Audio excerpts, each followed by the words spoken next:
This is We the Sales Engineers Podcast, show 76. Welcome to We the SE's podcast, the show for sales engineers by sales engineers with your host, Ramsey Majava. Ramsey once completely blanked out about who Tim Cook was in the middle of a podcast interview. He actually made the guest doubt himself as well. Hope you enjoy the show. What's up, SE Nation? Welcome back to another episode. For those of you who don't know me, my name is Ramsey Majava. I'm a sales engineer out of Ottawa, Canada, and I'm using this platform to share information with other SEs in the world to discuss the SE life and how we can get better as sales engineers. So usually I have guests, but this week I felt like I just wanted some alone time with you guys. So this is a solo show, and we are going to be discussing stuff. Yep, stuff, I tell you. So on October 3rd, I have a webinar with a company called CloudShare. So they're hosting it. I'm the guest on that webinar. I think it's a Thursday at 1 p.m. Eastern. So I'll have a link to that if you want to register for the webinar on the show notes at wethesalesengineers.com/show 76. And after that, I will try to, if you missed the webinar, I will try to put a link to the webinar from that show notes. So the webinar is talking about how we can earn more as sales engineers. Now, I'm not going to get into details how to do that on this podcast because that will be redundant. But one of the ways to actually earn a good salary is to negotiate a good salary from the get-go. And that is the topic of this episode. So if you've ever been interviewed for a sales engineering job, you might find that the process is a little bit different than most other sales engineering jobs. Sorry, that didn't make sense. If you've never interviewed for a sales engineering job before, you will find it a little bit different than interviewing for a regular engineering job. You're meeting a lot of people from both the technical world and the business world. You're meeting VPs, account managers. You're doing demos. That's not something we ever have to do for an engineering job. At least I didn't have to do. But one thing in common when you're interviewing for any job is the fact that every meeting with HR or the hiring manager is a discussion about negotiation. It's a setup for the negotiation. It's the same thing as in sales. Because when we're in sales, every time we meet a customer, everything we say out of our mouth can be used to either improve our negotiation ability or not disprove it, but make it worse, basically. And again, this has nothing to do with sales engineering in general, but when you're negotiating for any job. And so basically, for every interview you're doing, you're trying to prove your worth to your hiring manager or potential hiring manager, and they're trying to do the same thing. Just keep in mind, it's a two-way street. Whatever pressure you're under, there's also a pressure from their side to find the right candidate in a time that's good for them, because if they have their own constraints where they need to hire someone in a good time frame. Otherwise, they'll either look bad to their bosses or they won't have a resource to sell. So just remember that it's a two-way street. The same way you really want a job, they really want to hire somebody. No one ever hired somebody because it's fun. I think most people dread hiring people because they're worried about hiring the wrong person. So what do we need in order to negotiate a good salary? Well, the first thing that we need is the power to walk away. So early on, 5 years ago now, my wife and I decided we wanted to buy a nice car. Not even a nice car, a crossover car. And we had a budget for it. Let's say 20,000 Canadians, which is like $5 US. So that was our budget. And we had our criteria of what we're looking for in the car. We didn't want a GPS. We didn't care about that because everybody's using their phone. We didn't really care about an entertainment system. We just wanted a basic car. So we show up to this car dealership. Everybody's busy. No one's talking to us. And then this guy stops talking to the people he's working with and quickly asks us what we're looking for, and we run down our criteria. And his response is, well, I don't have that, but I have this car, which was a little bit higher than our budget, and it had some nice stuff inside, leather seats, GPS, the entertainment system was normal. But from that second, so this is a car for my wife, and from that instant, I knew we were screwed. Because as soon as we got in the car, I can see my wife's face light up, and we're, okay, we have no power to walk away at this point. And even though we went and looked at other cars, we came back and bought this car. Same thing with a house.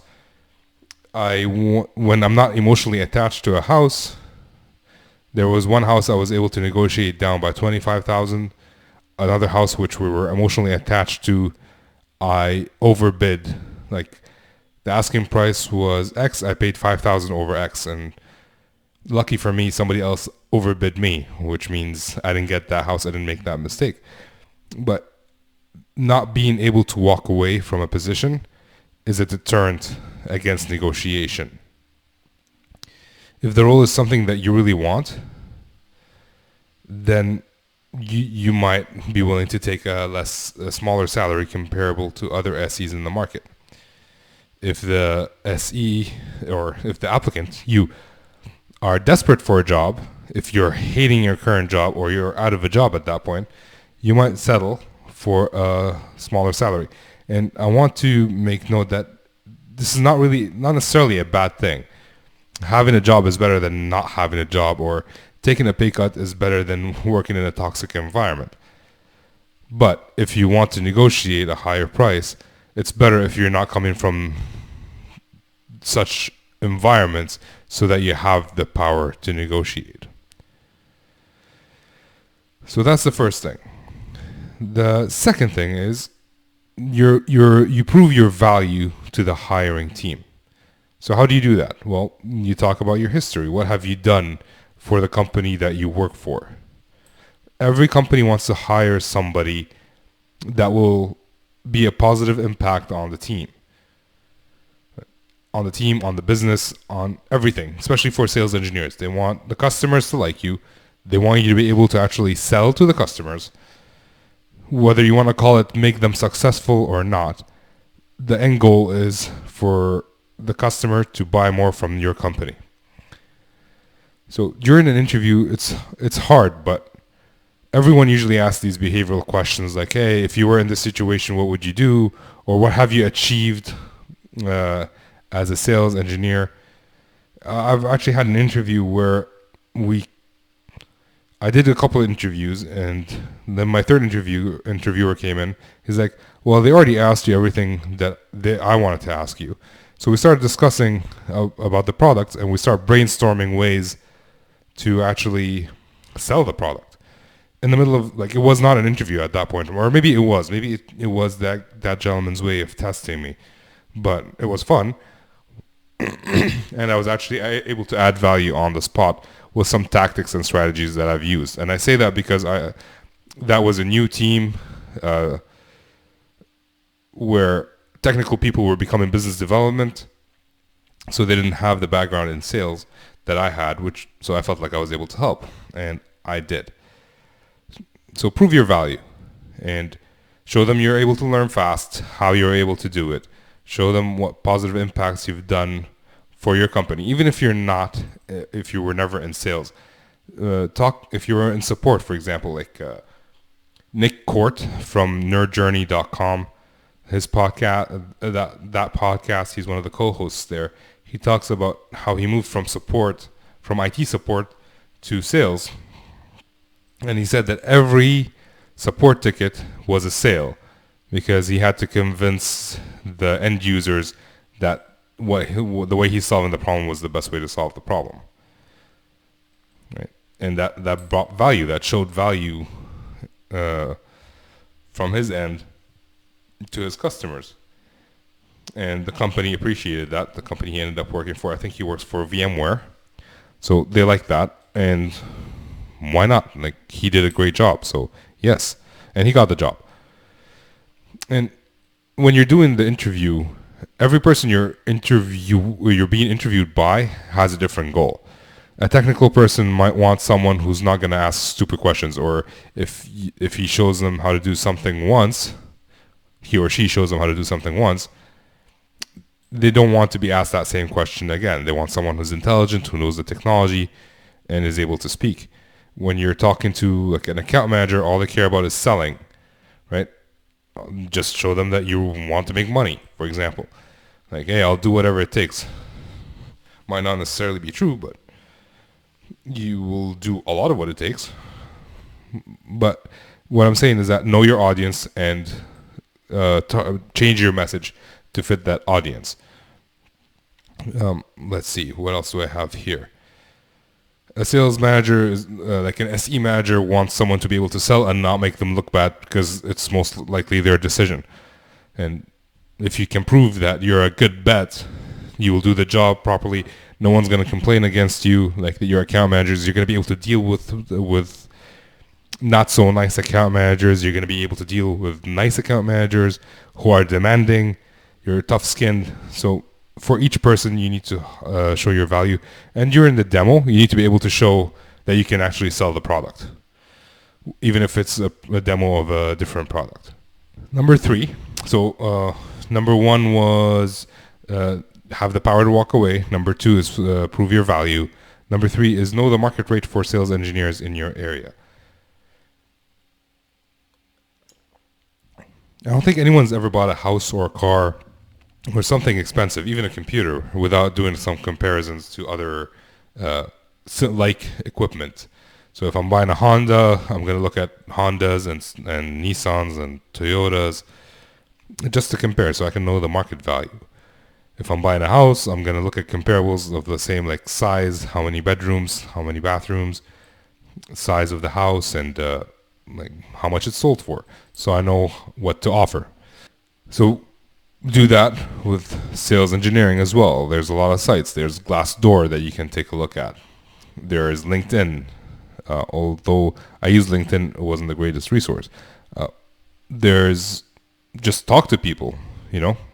People forget we're in such a digital world that people forget that we can actually talk to people. And if you forget that as a sales engineer, you're in deep doo-doo. So don't forget that you can actually reach out to people and ask them that question. Like reach out to sales engineers in your area on LinkedIn and ask that question, whether they accept your invite or not, or like just reach out to more people. It's a numbers game. I reach out to a lot of people while doing the interview. By the way, if anybody wants to be interviewed on this podcast, reach out to me at Ramsey at WeTheSalesEngineers.com. Oh, and if you want to register for the webinar, also send me an email on that email or sign up to my email list, because I am letting people on my email list know about it. By knowing the market value of sales engineers with your experience, your background, can help in the negotiation, or at least can help you not get ripped off. And if you don't do any of that, it's okay. Like I didn't do any of this when I moved from my first sales engineer, from Alcatel-Lucent to my first sales engineering job. I didn't do any of this. I just knew that I had such a low salary with my previous job that my salary doubled, that I didn't do any of this. So if you get a good salary hike, you could do all this and worry about it, or just be happy with what you're getting and move on. Right? Happiness is a state of mind, I guess. That's very cliche, but basically happiness is expectation minus reality, and the difference there is all about happiness. Right? If your expectation is much higher than reality, then you're going to be unhappy. But if your expectations are fairly low, for example, with my previous job, and then the reality hit me that I can actually make a lot more money and take care of my family, I was fairly happy at that point. But if you want to do all this, if you want to do the research, then figure out what sales engineers in your area will actually get paid. And Glassdoor is not paid. Like you can, if you put in a review of your company and maybe put in the salary range that you get paid today, they'll give you access to other information, for example, salary ranges of sales engineers in this company or that company.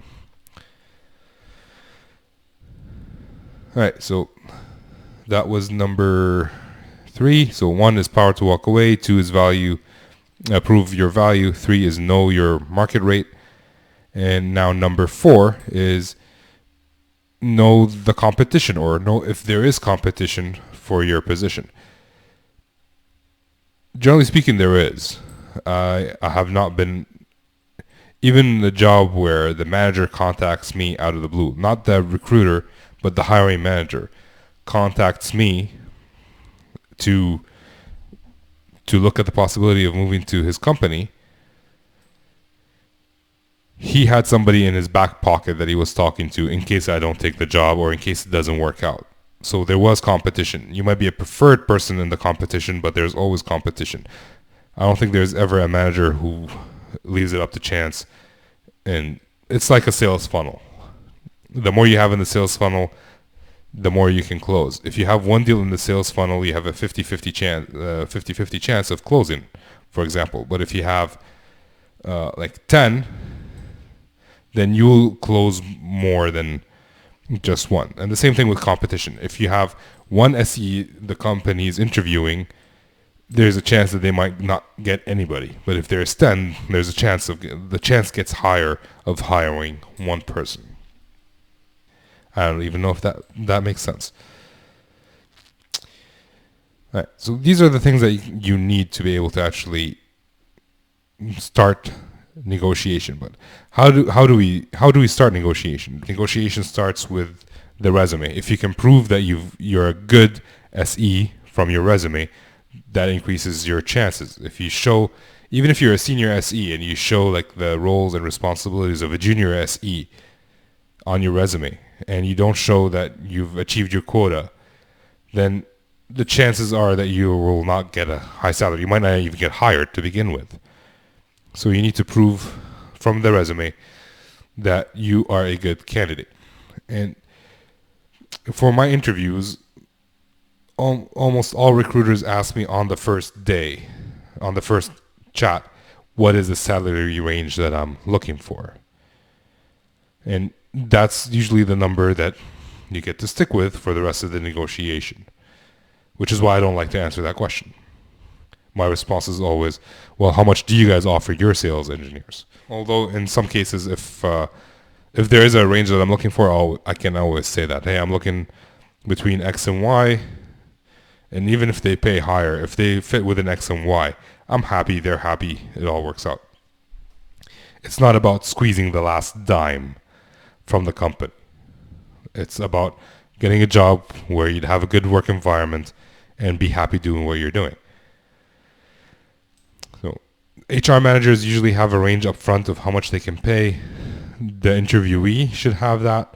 And I kind of like to have a best case scenario, a target rate, like a number that I'm okay with, and a walk away number. Usually the walk away number is like, let's say 10K over what I'm getting paid in the current company, for example. Whatever works for you, use that number. There is no set number. When you're talking to the HR person, if you say your range is between X and Y and they're okay with it, that means you're good.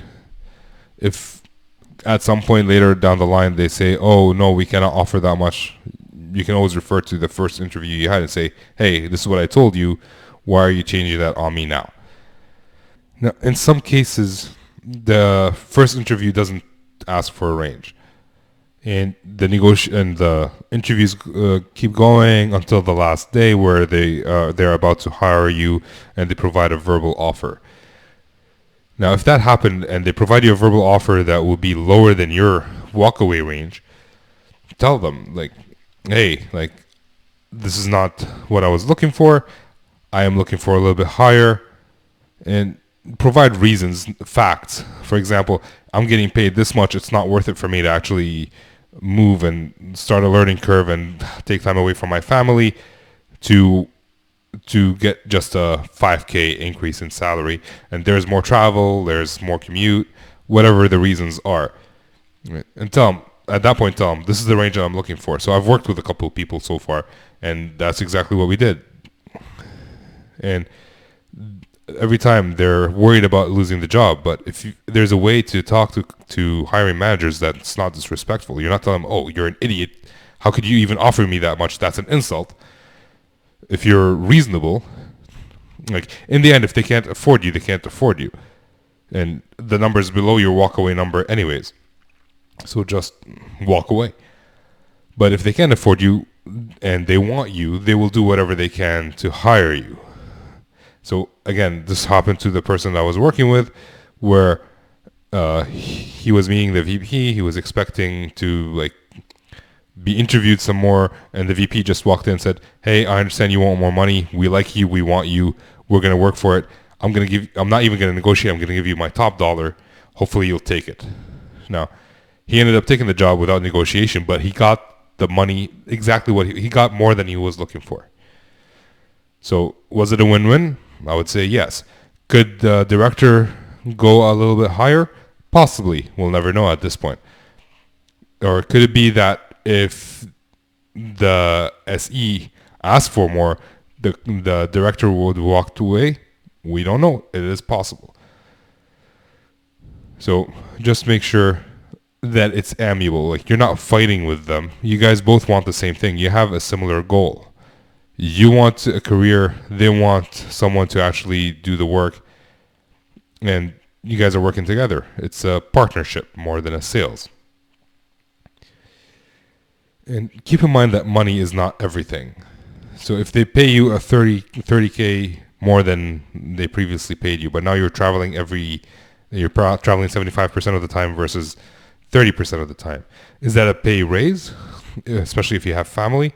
I wouldn't see it as a pay raise. I would see it as a pay cut. I would not take that gig, even if they offered me 50 or 100K more, or if they offered you X amount more and now you have to drive an hour in each direction to commute to the office. Is that a pay raise or a pay cut? There's also stocks that they can offer. The ability to work from home. You don't need to go into the office. You can negotiate the splits. Like if you want a 70-30 instead of an 80-20, you can try that. Most companies like it the way they have it. That way they don't need to keep track for every single person or create a new position for every single person that joins. But you can try to have that conversation. Right? Car allowance or a company car, travel or lack of travel, time off if that's what's important. So you have many different things that you can negotiate in a sales engineering job. So that's it for me. I want to keep it short, compact. I don't want to overtalk, which I'm doing right now. So if you guys have any questions, join the We the SE's forum. I send emails and I reply to emails most of the time, 99% of the time, I would say. So let's start a conversation. I'd love to hear from you, or leave a comment in the comments section at wetheSalesEngineers.com/show76. Register for the webinar if you guys want to attend that. Thank you guys for being here again, and I will see you next time. Bye. Oh, no. With that, this is Ramsey signing off.